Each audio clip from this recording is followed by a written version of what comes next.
Hello, everyone. Welcome. Thank you so much for joining us for this very special program today. I'm Anna Ward, and I am Barnard Class of 2011 and the current chair of Barnard Entrepreneurs Network, also known as BEnet. We are an alumni organization that seeks to create a context for building relationships among alumni entrepreneurs at all stages of business development within and across industries, and we're so happy to have you with us today. So first, we're going to start with a quick poll so that we can see who is in the audience. So we're going to throw that up here, so just answer to the best of your abilities and see, we'll just see kind of what our makeup is of attendees, and we still have people coming in. And as you answer that, a little note for all of our attendees: you will not have microphone or camera access during this online event. Attendees' voices, likeness, and/or images will not be captured by Barnard College. Written submission of questions may be shared during the Q&A portion of the event. So you'll see in the bottom that there's a Q&A feature in this, and you can submit your questions all throughout the discussion, and then we'll turn to a Q&A portion at the end. We also welcome you to continue this conversation today by joining the BEnet LinkedIn group. And I'm going to put that link here in the chat.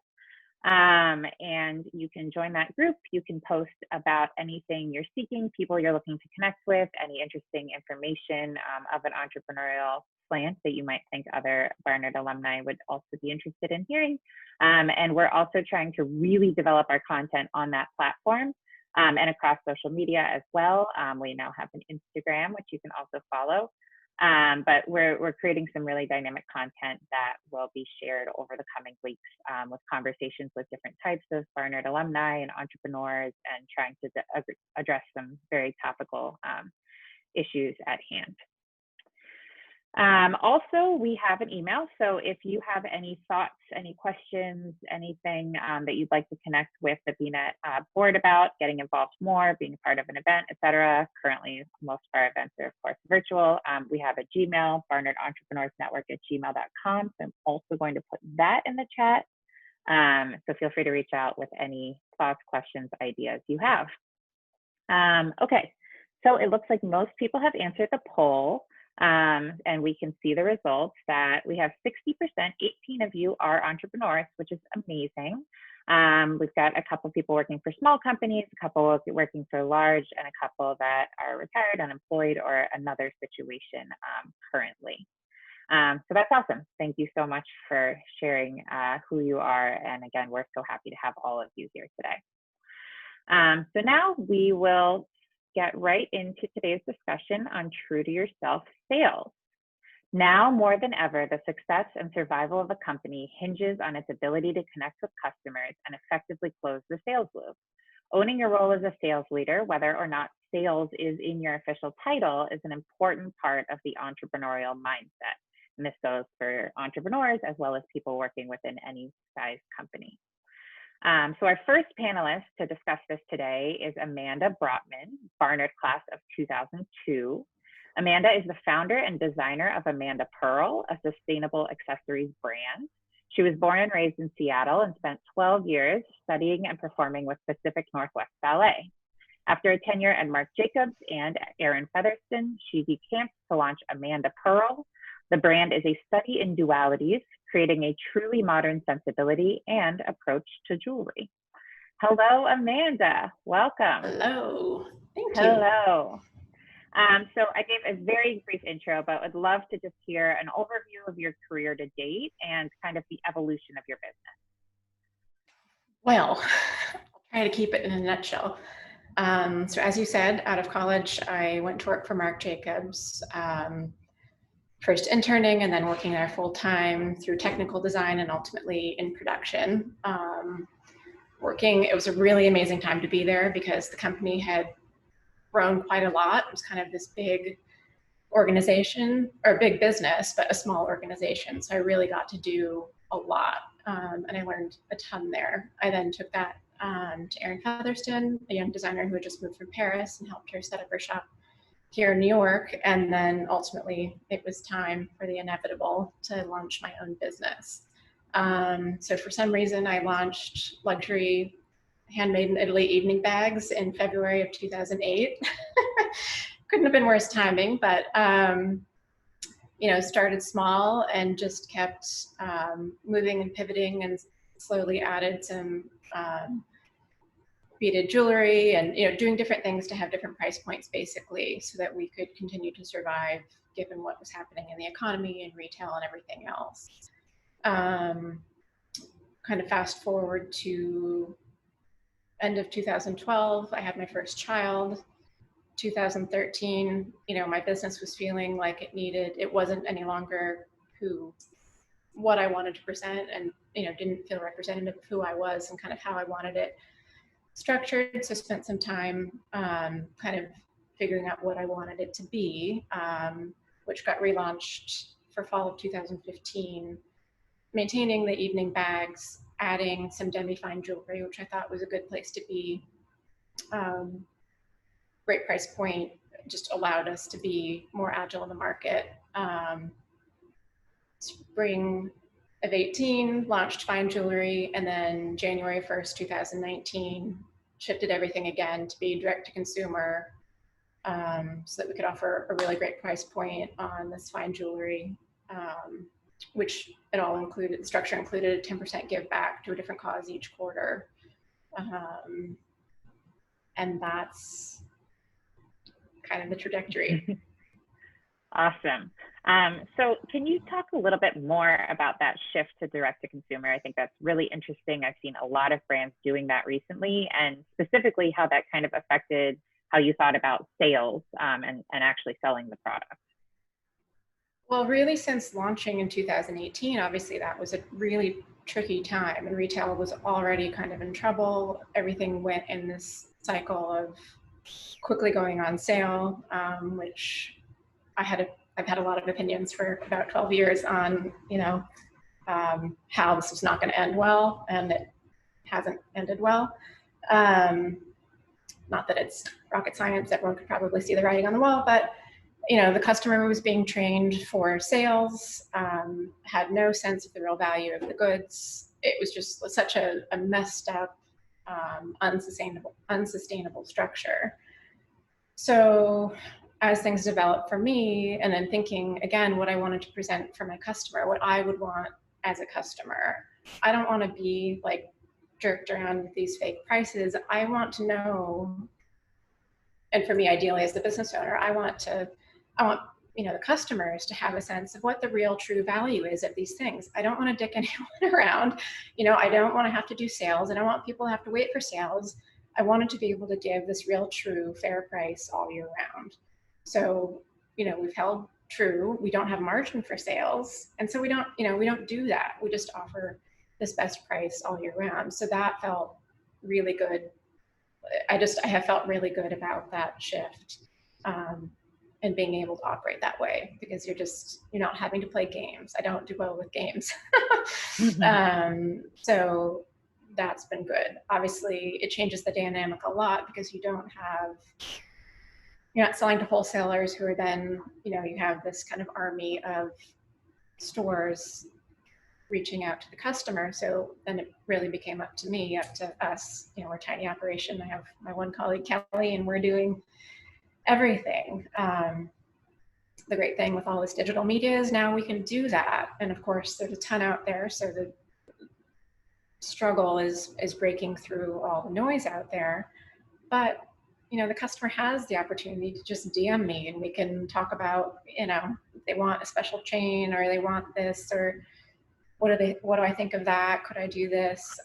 So it's been really great. And I think, especially coming off of kind of the decade that we've had, just having that more face-to-face, person-to-person human contact has been really welcome by the customers. It feels better, feels more real, it's more manageable. You're not, messaging into some huge third-party customer service mechanism. So that's been kind of great, I think, for everyone, for me as well as the customer.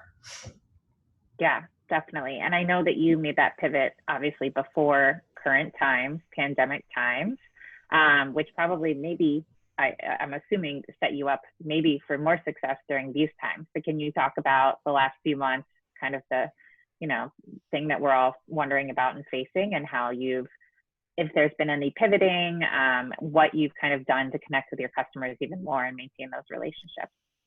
Yeah. Whew. Like I just, I'm so relieved I had the foresight to do what we did when we did, because we were very well, I wasn't reliant on all these other businesses to sell my stuff, because they're all going out of business. I know they're not taking orders or not paying for orders. I don't have to deal with any of that because it's all been, on my plate, for better or worse, but in this case, for the better. It was really easy for me when lockdown came to just take all the inventory I could and packing materials and everything to my apartment. And I was able to just continue fulfilling from my dining table. We were able to continue just making content from home and connecting with our customer.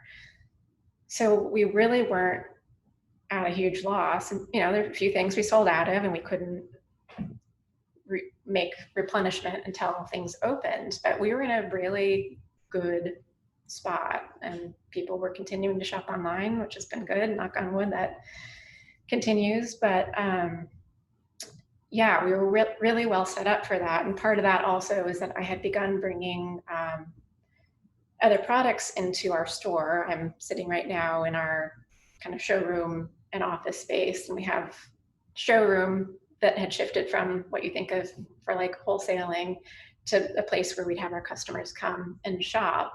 And some of the products I brought in were these kind of cozy self-care things like CBD bath soaks and oils and, some books that I think are great, and tarot cards and these sorts of things. And that was like kind of the perfect thing for this Corona moment, just all these things. People wanted to feel safe and cuddled and comfortable. So not only was I selling jewelry and clutches, but I was selling, bath products and books and tarot cards. So I have to say we were pretty well set up for this moment. And I hope we can just keep on keeping on, and, this can keep moving in the direction that it's moving for us. I really, really feel for retail and, all these retailers and the stores that are kind of beholden to that, but it's a good lesson in needing to pivot and be diversified in how you operate. Yeah. And I think the fact that you have focused so much on the relationship directly with the customer is what's, contributing to your success now. And I think in light of our theme, true to yourself sales, I think for you, when you think about sales, that relationship part is what makes it true to you. So I love that. So my final question for now is, what would you founded this company in one crash, now we're in a whole nother crazy time. What would your advice be for either current entrepreneurs or those thinking that this might actually be a good time to start an entrepreneurial venture? Well, when you start at a time like this, you certainly have less to lose. That's what I attributed the fact that I'm still here to regarding the 2008 crash. Is I didn't have some big operation where I had to let a big staff go or anything. It was just, and has remained really kind of grassroots. We're just kind of making it, for better or worse, it has remained kind of grassroots, making it happen. I think the one thing I've learned, from there to here, and it's something that I always have to remind myself of to this day, even though it's been the biggest lesson, I still kind of have to remind myself, it's just keep moving and trying, and not to get stuck in how you think you should do something, but really think about what works for you and what works for your organization and what you want to do, and do that. But just because you think like, oh, well, I should be doing this digital marketing and I should be doing these ads and that's what people do, if it doesn't work for you, like you just need to relook at all of these things. And if it doesn't work for you, pivot and try something else. Just throw stuff against the wall and see what works, but just keep moving. Just keep moving. Awesome. Well, thank you so much, Amanda. And we'll return to you during Q&A. And as a reminder, everybody, feel free to drop questions in now that you might want Amanda to talk about later. Thank you. So up next, we have Nelly Davcheva. And Nellie is class of 2010. Hi, Nellie. Hello. Nellie is an experienced SaaS and B2B sales leader with a passion for helping startups scale. She's currently working as global head of sales at PathMotion, a UK and France headquartered startup disrupting the recruitment industry and providing transparency into organizations. Prior to joining PathMotion, Nellie was amongst the first 10 employees Glassdoor hired in EMEA, and she has over 10 years of business development, sales, consulting, coaching, and leadership experience, and has worked on both sides of the pond across multiple industries and company sizes. So Nellie, I covered it very briefly, but would love to hear your version of your career to date and specifically how you got into sales. Great, and thank you so much for having me. Man, I think sales found me is probably what ended up happening. I graduated from BEnet, as you said, in 2010, so 10 years ago, and we were in the Great Recession, as Amanda pointed out as well. So that was an interesting time to graduate. If there's any fellow grads from around those years, they'll remember that looking for a job back then was a very intense sport, and I knew I really wanted to have a career at Wall Street. I'd done a few internships during my BEnet time, and so for me, I thought that was my passion. And in hindsight, I am just so glad that none of that worked out. For many reasons, the economy being a big one, I ended up not getting a job in some of those great companies that I really thought I wanted to get a job. But where I ended up finding my first home out of BEnet was in a really small fintech startup, which was headquartered here in London, which is where I am right now. And I remember the founder and the general manager were actually recruiting on BEnet's campus. And they were looking for someone to join this newly opened New York office. There was only a handful of people, and they wanted someone to support the sales team. So start in like a client services type of role. And I had no idea what that entailed. I had no idea what being in a client services role entailed. Never thought of myself as going into like a sales-oriented environment. But I had a really good feel about them. And I had a really good feel about what the company was doing. And so I really wanted to get involved in something small that was potentially going to grow into something bigger. And I ended up taking that risk, which changed my life for the better in so many different ways. But that's how my career in a client-facing role started. And I really quickly realized that I was getting a real kind of excitement and buzz out of answering client questions. I was on the receiving end of many client queries, and I really loved helping people solve problems. I really kind of felt like that was something that made me tick, and that was one thing that it always stayed with me over the past 10 years. And that job led me into going into full-time sales. So from being in client services and client support, supporting the sales team, I then transitioned into kind of full-on quota carrying, traditional sales role, as you may think of it. Go out there, acquire new clients, bring new business into the company. And that's when I ended up moving to London, which is where I'm still living and still based.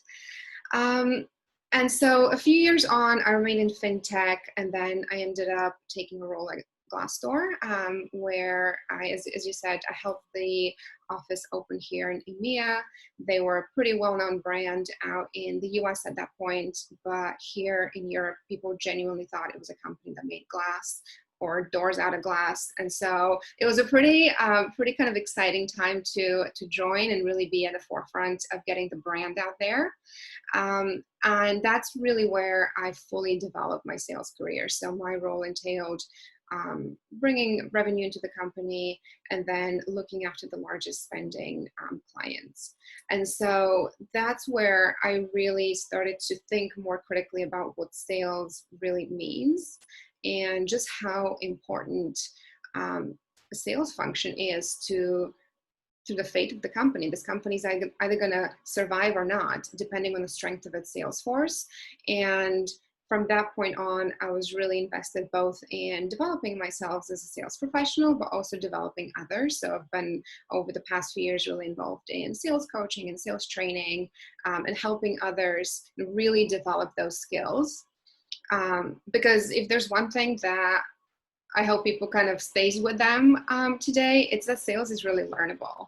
I think just like anything else that you can learn, sales is a skill that you can practice, that you can learn. There's things that can be taught, and it's not something that you're born with, which is what I used to think. I used to think sales is something that you're born with. Really isn't.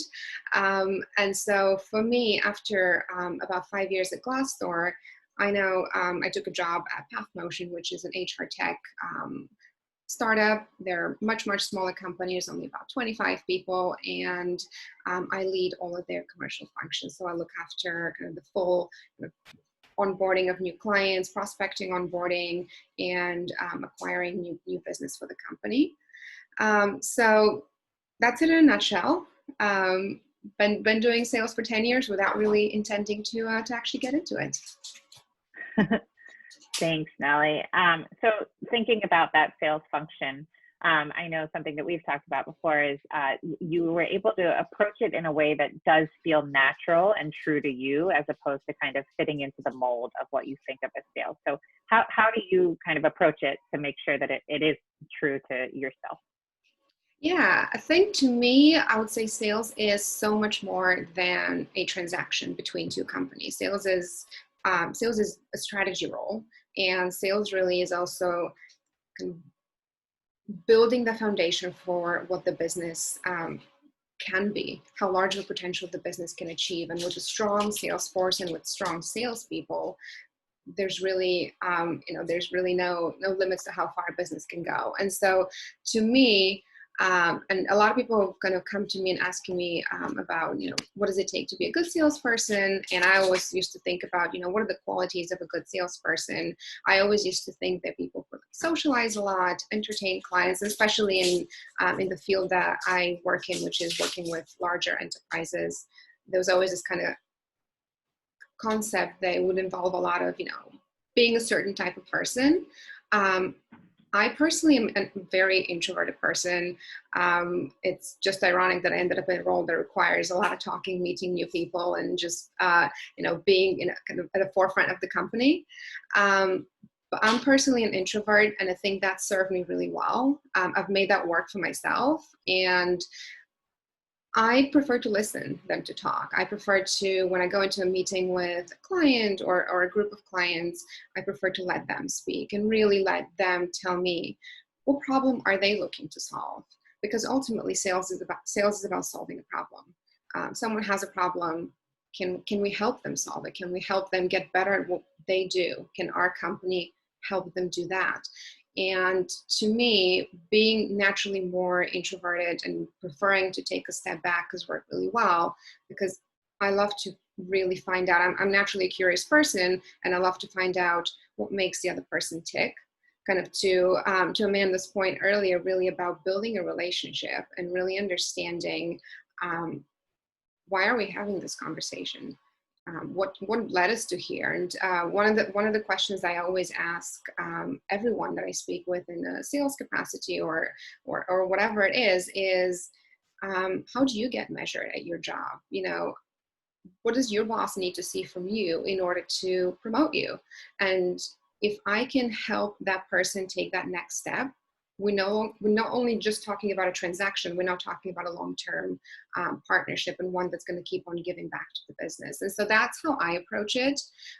That's how I feel like, especially in recent times when we've all found ourselves kind of working in a really odd environment that many of us just weren't prepared for, that ability to listen has been really important in really allowing the other person to build that connection with you. Great. And I know that in your role at PathMotion, you were the first sales lead that the founders ever hired. And I know that for a lot of startups, this is a really big deal, is transitioning the sales from the founders just closing the deals to bringing someone in. So how have you managed that transition successfully with the founders? That's right. So as I said, it's a very small company, and so everything that was done previously had been done either through the founders, or they had some individual contributors, salespeople who had come and gone. But the challenge is that the business had never had a sales leader, and what that means is it's also never really had kind of a commercial identity. What do we stand for? What are we really solving for in the industry? Having that consistent message and really consistent approach in acquiring new clients is something that was missing.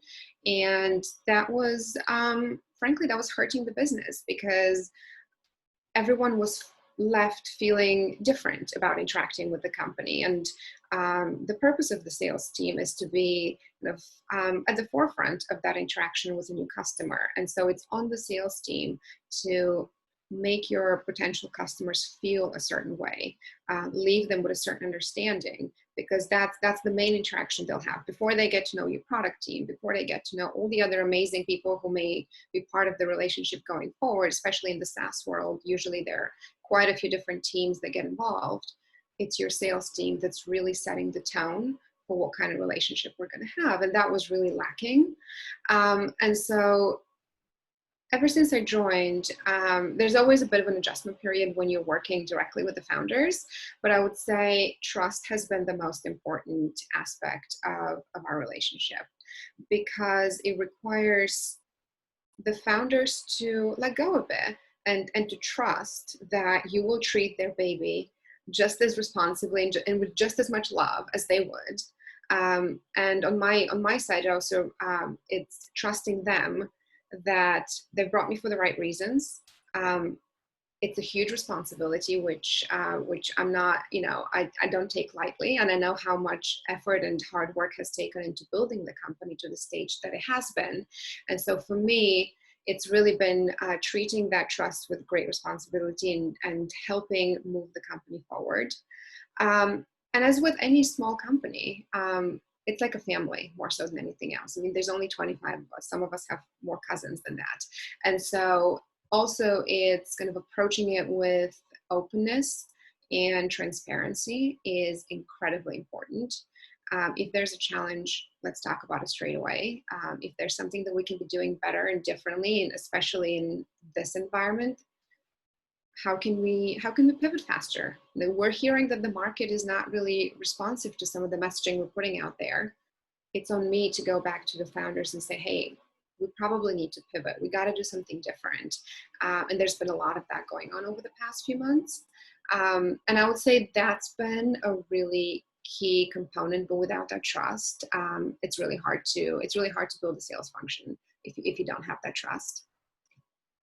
Yeah, and that's where I feel like is really the link between entrepreneurship and sales, is that even if you're within a larger company, if you're not the entrepreneur yourself, the sales role is quite entrepreneurial, because you have to own this product like it's your own.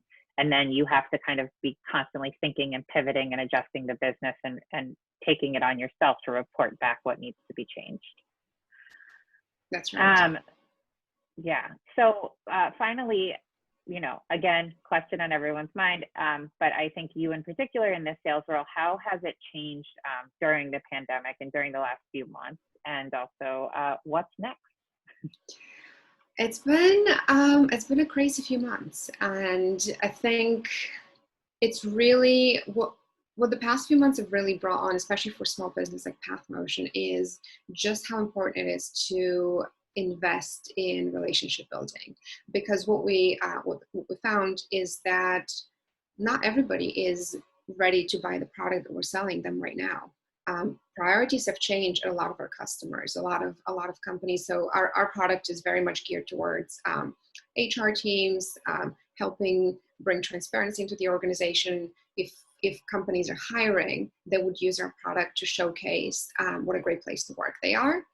But what's happened over the past few months is a lot of companies aren't hiring. They're either unfortunately letting go their employees, or they have hiring freezes. And so we've had to do a couple of things. We've had to really pivot and think about how can we rejig our messaging and reintroduce what we do in a way that resonates better with the current environment. But also the second thing has been have patience and really invest this time that we have in getting to know our customers. Most of my meetings pre-COVID used to be face-to-face. We'll go for a nice lunch. I used to travel a lot, hop on a plane. Going to another country here in Europe was absolutely part of my day-to-day to build relationships and get to know my prospective customers.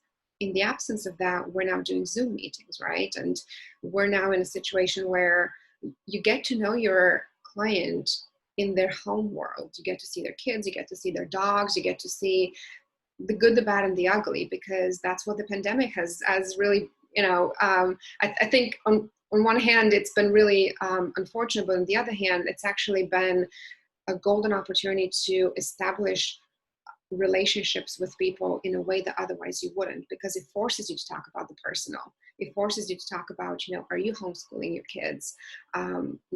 You can't take this meeting right now because you're doing, you're solving math problems with your kid at home. And what's changed in sales, kind of from the type of role I'm in, is it's really forced us to invest in those relationships. And it's really made us prioritize how are we speaking to our potential customers, but also how are we leaving them feeling after that interaction?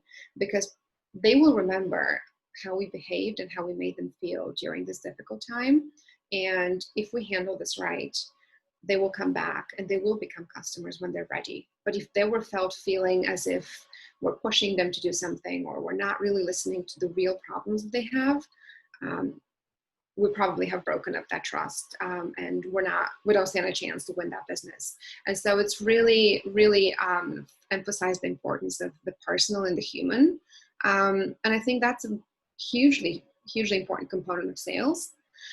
What's next? Man, what isn't? I mean, I think for sales, what's next is it's really for sales leaders, myself included, to think about how to approach doing business. It's really how to approach measuring your teams.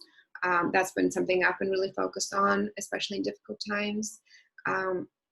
What values you instill in your business? I think the past few months have really challenged us and pushed us to think about what are the values of our team, of our business. So I'm excited. I'm excited about what's to come. But let's make it out of this first. Definitely. All right. Well, thank you so much, Nellie. Really appreciate all those thoughts. And now we are going to move on to our third panelist, Allison Domeneghetti, who is Barnard class of 1993. Allison currently serves as Chief of Sales for Boxa Farm. Formerly, she held roles as Chief Consultant for Cruise and Stills Inc. and was co-founder and COO of Domain Select Wine Estates, an award-winning importer and wholesaler of fine wines and spirits. Prior to joining the beverage industry, Allison was in the art business, holding positions at Sotheby's New York and galleries in New York and Miami. And in all of these roles, she's created infrastructure and process, conceptualized analytical and customized management tools, and led initiatives on cost reductions and business efficiencies. Hello, Allison. Hi. Also, I'm going to ask this during Q&A, but I realized I should have put this in everyone's bios. Allison, what did you study at Barnard? I studied art history. Ah, so very related, at least to your first few roles. Yeah. So kicking off from there, can you give us a very brief, I know you've done a lot of things, but a very brief kind of overview of your career and specifically like how you got into sales?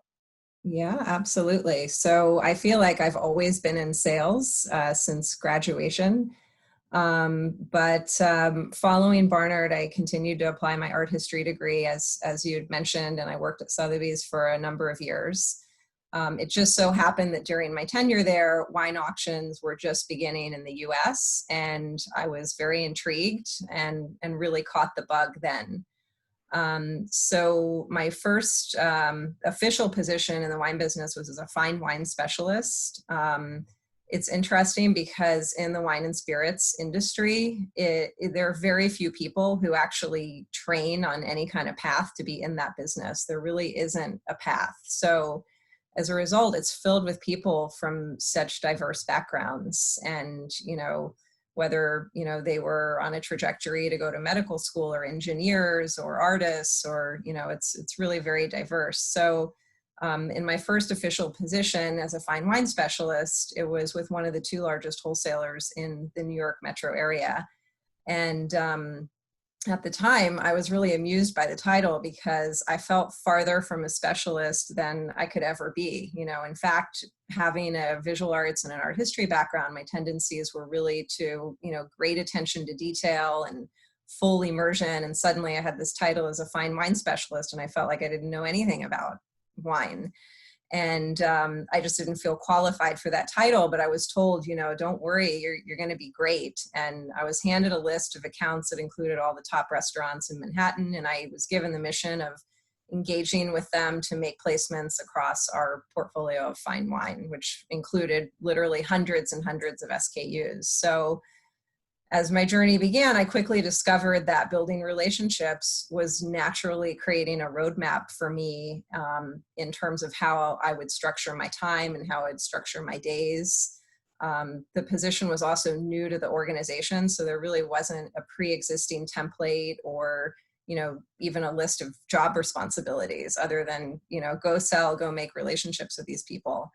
And I just felt that being able to go out every day and present wines that I loved and felt passionate about allowed me to sell them naturally. And that cycle helped me to continue to build a rapport with my customers, which I maintain to this day with some of them. So I had before that a little bit of sales experience. In my last 2 years at Barnard, one of my dear friends and I started a company called Art Walk, and really out of the desire to educate ourselves about contemporary art, because the art history class is pretty much finished with modern art. And so we said, well, let's try to make a business out of this. And so we created Art Walk to give tours through galleries and artist studios around New York. And at that time, I'm dating myself now, but there wasn't social media, there wasn't even really internet.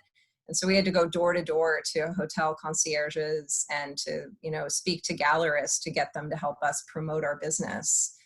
And, you know, so in any event, you know, I had, you know, dipped my toe in the water a bit. And after my first experience as the fine wine specialist, I was sort of at a crossroads, and I had to make a decision either to move into a new role with an established import company or to start a new company. And so after some careful consideration and a leap of faith, my husband and I started a new import and wholesale company in the fine wine and artisanal spirit space. And that was back in 2000. So we owned and operated that business until 2015, and then sold controlling interest to a private equity group. We both stayed on until last year, and then we exited during another ownership transition. And at that point, I've started this new chapter at Bacta Farms, and it's been really exciting, even though, you know, my previous experiences were really dynamic and it was a constantly evolving business. It's interesting now to be on the other side, on the supply side, when I was on the import and the wholesale side for so long. Great. I love how you have kind of a common thread, even coming from your Barnard days all through your career. So you have kind of been, you know, we just talked to Nellie, who was talking about how she kind of works with, you know, a founder and someone who owns a business on the sales side. And you've been on the other side, hiring salespeople and training a sales team. So how do you think about who to hire and specifically how to train them to sell, you know, your product in a way that makes sense and makes sales for the company? Yeah, of course. So that is obviously so important. And I'm sure that, you know, Nellie can attest to that, being on a human resource side and helping, you know, companies with their existing and potentially new staff. But it's so critical. And I think that the number one thing that I found over the years was related to culture, and the culture that is established in an organization, and really having clarity of that. It's not just about the mission statement or your philosophy, but really about the whole vibe of the business. And I always have said to my salespeople that culture isn't a thing, it's everything. And that culture is defined not only by the products and the brands that are driving the business, but obviously the people that are part of that business. So a company that's selling boutique and artisanal products has a certain type of culture versus a business that's high volume brands, which are becoming household names. And each one of those, have their challenges and their benefits, of course. When I have recruited salespeople, as part of the process, a lot of it is looking to see, well, do they have sales experience? But that's often not the deciding factor. I think in terms of how a person, what they're looking for in terms of their opportunity, how focused they are, and their ability to overcome challenges. And managing a sales team can sometimes really feel like you're herding cattle, because there's so many different personalities, and all of these people in a sense are mini entrepreneurs, because they're the ones out there on the front lines engaging with the customers and telling the story of the business and the brands.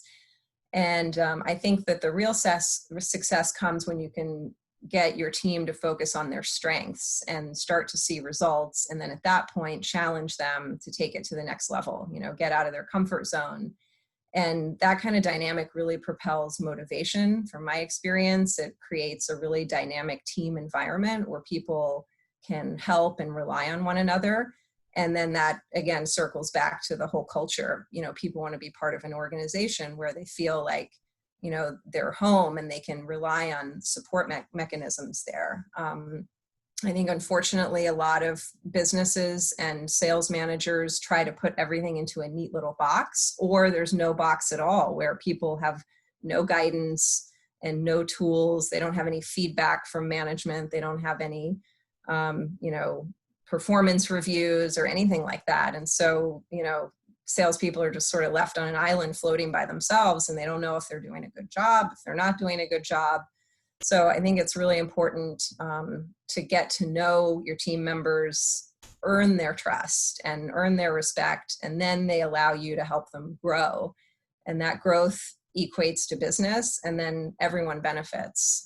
So I think, having the toolbox full is great, and those are abstract things and actual things, right? So they're selling a brand, they need all the, technical details and product background and a proper competitive set and fun facts, and having all of that helps them build their confidence, because it's really, when you're going and having that engagement with your client, you need that certain level of confidence to be able to capture the sale. No one's going to just give you the sale. You have to ask for it.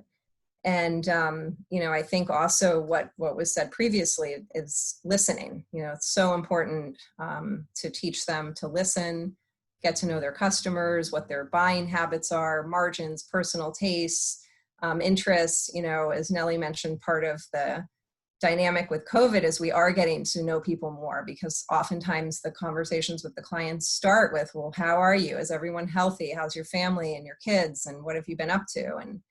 And so that's, in spite of the challenges, can be helpful in many ways in building that relationship. And then ultimately expect the unexpected. You can't have a sales team that is going out and they think, well, just because I'm a salesperson, I'm going to get the sale. You have to anticipate that every client is, going to say no, or they may be undecided. And so the mission becomes, how do I turn that no into a yes, rather than just going out to get the sale? And, patience again, and perseverance, because oftentimes that success story doesn't happen on the first try, for sure, or even the second. Sometimes it's the fourth or fifth or the 10th try. So, there's really a lot of patience. It's challenging. I've had a lot of people on the verge of, quitting, saying this isn't for me. But, then once they really dig in and give it a chance, they've become some of the most successful salespeople in organizations that I know. That's great. I love the culture piece. So important. So now you're on a very different venture, Abacta Farms. So I'd love to hear a little bit about how you're approaching that. It's extremely entrepreneurial in itself, and it's adjacent. So like, what learnings are you bringing from what you've done before? And also, what do you kind of need to learn now? Yeah, it is. It's very different, mainly because, again, now I'm on the supply side, whereas before I was on the import and the wholesale side. So we were managing the business of brands, producers, wineries, distilleries in the US, and now being, one of those companies that's not only participating in spirits, but also on the agriculture side. So there's a really bigger story to tell, and how we're approaching the business. And again, I mean, to Amanda's point, I think that Bacta Farms was really lucky because before COVID hit, the approach was to try to go as direct to consumer as possible. And in the alcohol beverage industry in the US, the laws are very antiquated. It's very, very restricted. You can't sell direct to a consumer. You have to sell through licensed entities. There's a 3-tier system. It's super complex. And if you try to circumvent that, then the fines that can be imposed can literally put you out of business. And so we said, all right, well, we're going to use the 3-tier system, but instead of going with the traditional wholesale model where you sell inventory and then that wholesaler is responsible for driving your sales strategy, we're going to use a logistics company. And there's a few of these that have popped up more recently now where it's you pay for what you use kind of a thing. They don't have sales teams. They simply manage the transactions of the business so that everything is compliant from a legal perspective, but the brand is responsible for driving sales and creating the, creating that demand.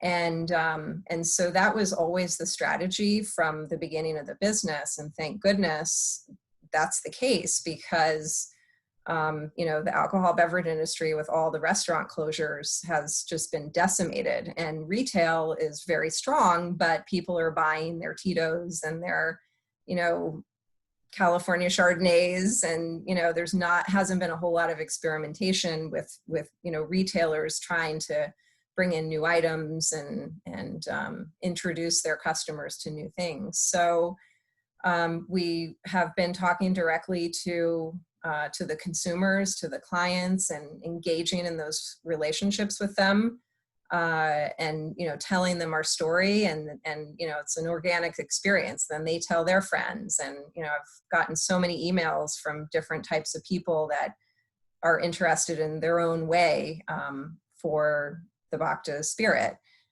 We also have created a stockholder collection. So essentially what we're doing is looking at the spirit as an asset class. And from my Sotheby's days, I still follow a lot of the auctions, and they're, the spirit auctions, particularly with aged scotches. I mean, there was one recently that, was the highest performing sale ever for spirits. And so we're selling part of the collection because our spirit is so rare and so limited and so old, as a stockholder collection. So basically presenting an investor with a different asset class that is safer now, both in the short and long term, because the market has such volatility.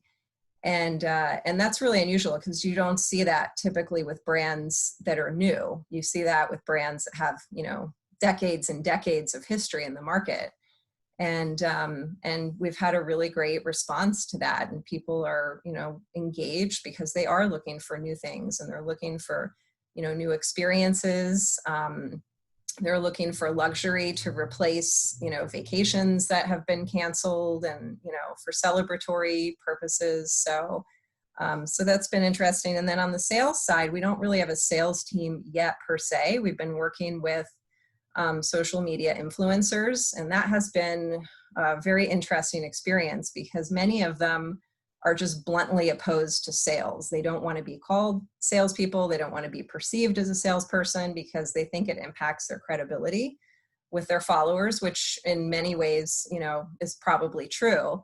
And so we've been tasked with, having to establish unique incentives that can really drive their motivation and level of engagement. And so then sometimes those incentives can be passed along to their clients, and they're more comfortable with that kind of a setup. But it's really interesting to to engage and manage, or try to manage a group of influencers that really are also full of entrepreneurial spirit, and they're managing their own networks, which are substantial. So I think ultimately, though, we're all drawing on our previous relationships and able to adapt them to what our current mission is. Awesome. So innovative. Love the new asset classes. So real quick to wrap up before we go into Q&A, what would be your advice for those thinking of possibly starting a new venture right now?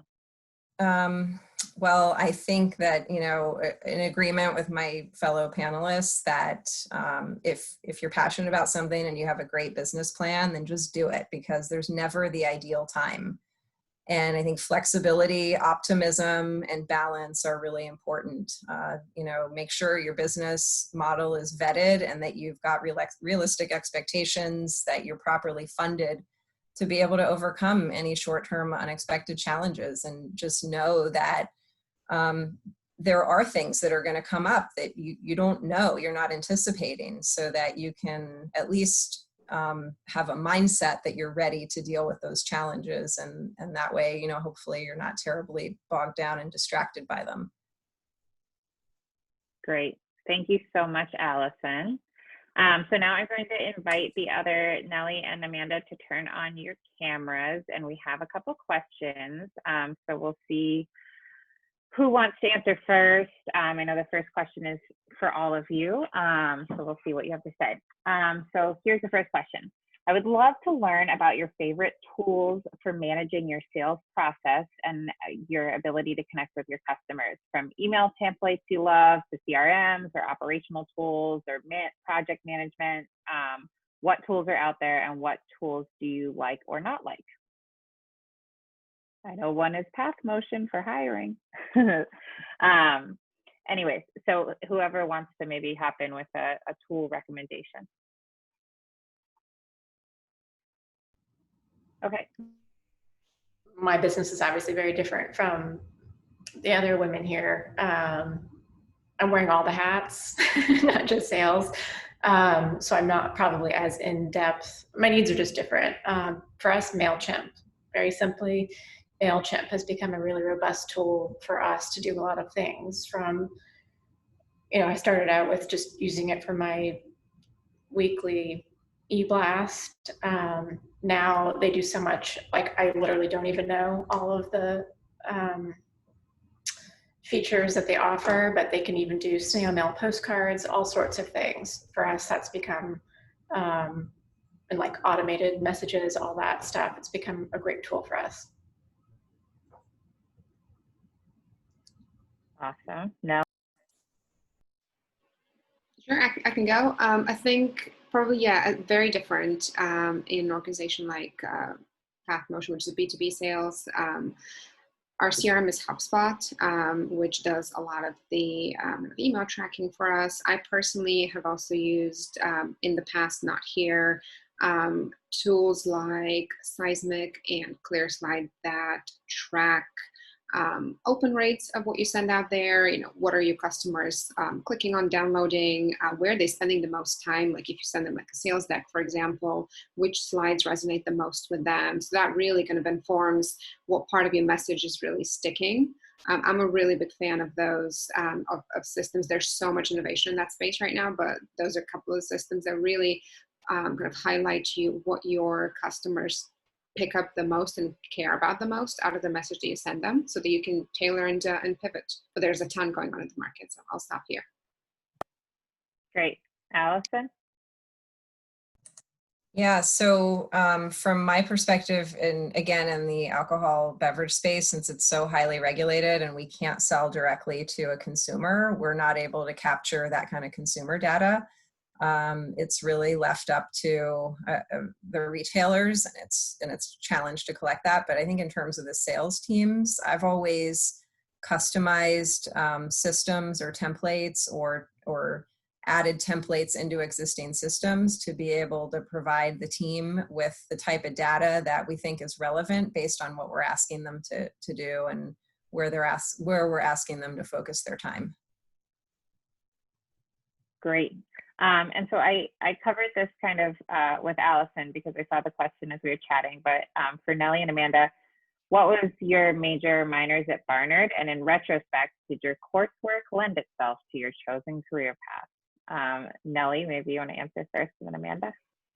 So I studied economics and with a flavor of architecture. So I actually planned to do architecture, but long story. Did it help? And yeah, actually it really did. I think probably more my architecture side of the brain than anything else really kind of helps me look at solutions and building solutions. I really do think of sales as really as you're kind of structuring a solution for someone and executing on it. So I'd like to think that also that curiosity and kind of creative side of my brain probably is the side I use the most, believe it or not, in my day-to-day job. So I think it did, yeah. Great. Amanda? I studied art history and visual arts, and I think, from the studio art perspective, of course, being able to visually communicate something kind of primed me for design and marketing part of what I do now, and art history, certainly being able to communicate about something aesthetic has helped with the marketing and design as well. So not for nothing. Great. So a little bit back to the tools. What data and metrics are you frequently thinking about as you execute on your sales strategy to see if it's working? Whoever wants to take this.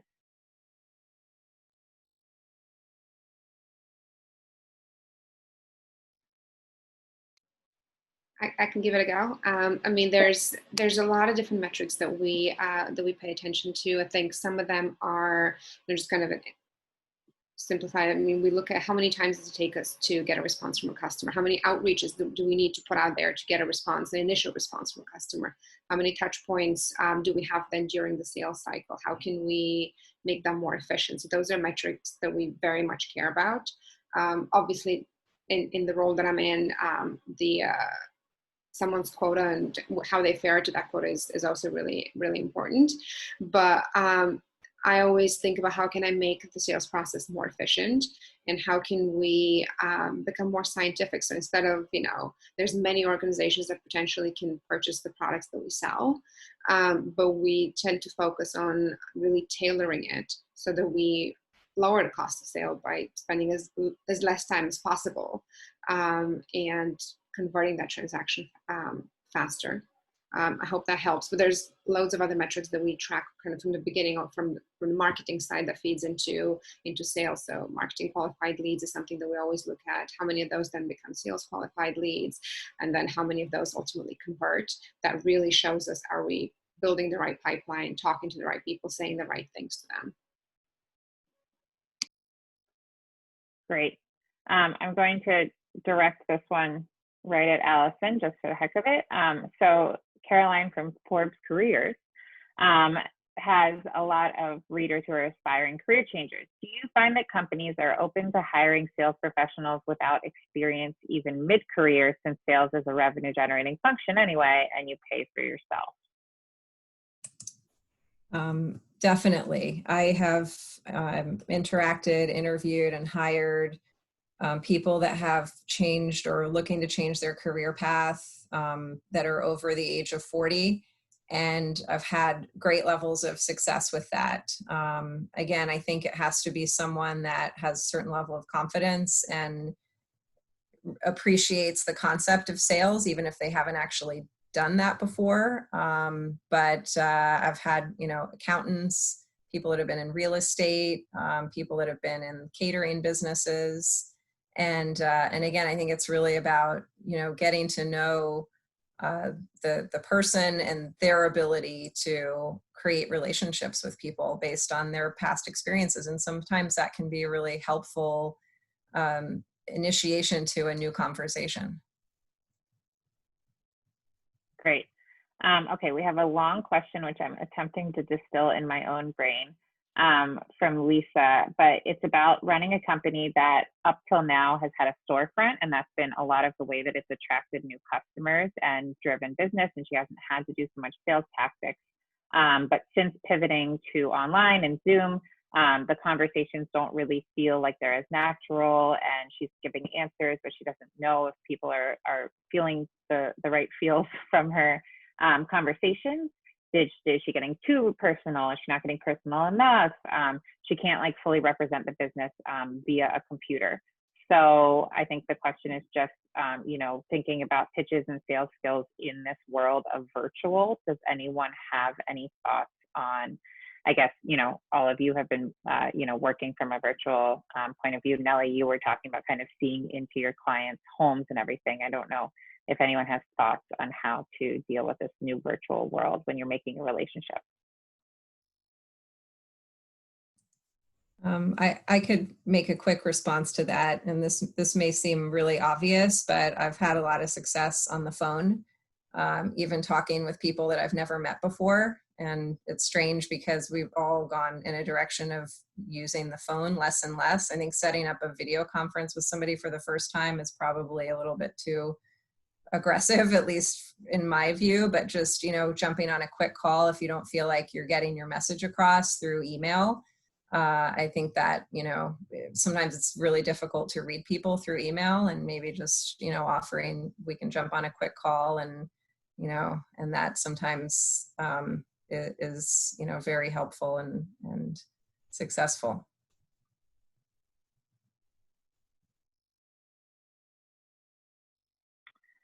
Okay, so I'm going to wrap us up with this final question since we're a little bit over time, and I'm going to bring it to each of you real quick.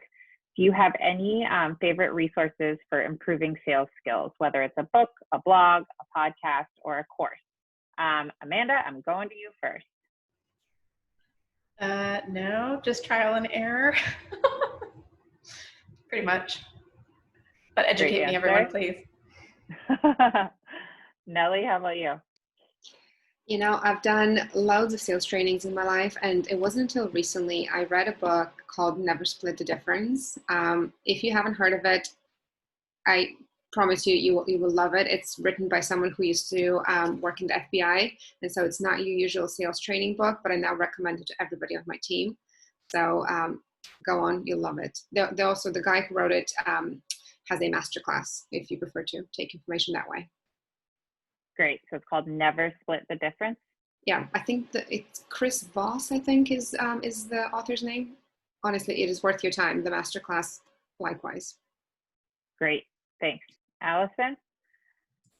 I have a list of some books that I've asked my teams to read, and I've read that I'd be happy to share through. I can do that through the LinkedIn or whatever is best. I agree with Amanda that it's, you know, from my experience, there's so much diversity across teams that sometimes for me it's just been about, you know, listening to them and customizing an approach that is going to work, and, you know, continuing to follow up again and again, and you know, just helping to coach in that one-on-one environment, and even in the field, which right now is really hard to do, but, you know, being literally next to their side and, you know, coaching them and working with them in the field. Great. Well, thank you all so much. I really enjoyed this conversation with all of you. I think it was really interesting and insightful, and I think there were definitely points that came out through everyone's discussion. The importance of relationships, I think, was just a theme that came up again and again, especially in today's current world. And of course, it is sometimes challenging to develop that relationship virtually, but anything you can do, the relationship is really everything in this setting. So thank you, Allison, Amanda, and Nellie. Thank you, everyone, for attending. We are recording this, so it can be shared if someone you know could benefit from watching. I'm going to just put the BEnet LinkedIn in this chat once more, so you have it. You can also search for it, request to join. I'll accept you as long as you're a Barnard alum. And we do also have a Gmail, again, if you do want to connect with us further for any events, ideas, questions, etc. So there's that Gmail. So thank you all. Everyone have a wonderful day, and please remember to take care of yourselves and each other. Thanks.